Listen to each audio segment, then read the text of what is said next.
أعرف رجلا من الدعاة كان من قبل في شبابه فاسدا لم يسلك طريق الحق ولا التعلم،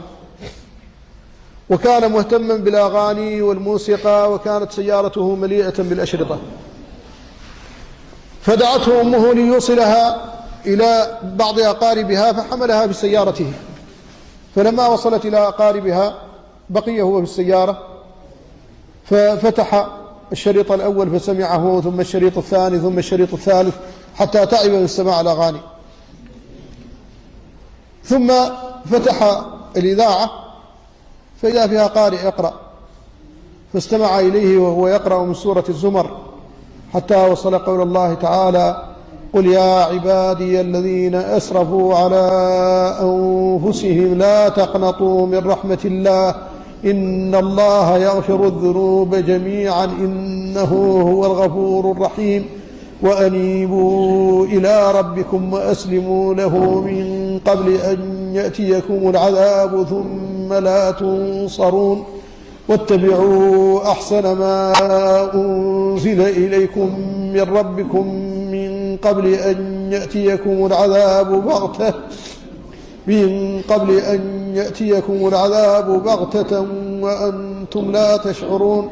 أن تقول نفس يا حسرة على ما فرطت في جنب الله وإن كنت لمن الساخرين، أو تقول لو أن الله هداني لكنت من المتقين، أو تقول حين ترى العذاب لو أن لي كرة فأكون من المحسنين. بلى قد جاءتك آياتي فكذبت بها واستكبرت وكنت من الكافرين. ويوم القيامة ترى الذين كذبوا على الله وجوههم مسودة أليس في جهنم مثوى للمتكبرين. وينجي الله الذين اتقوا بمفازتهم لا يمسهم السوء ولا هم يحزنون. قال: فعرفت أنني معني بهذه الرسالة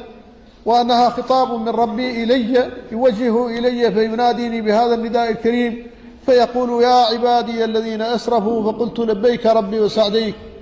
قل يا عبادي الذين أسرفوا على أنفسهم لا تقنطوا من رحمة الله، فقد وجد الآن باب التوبة مفتوحا فبادر إلى التوبة،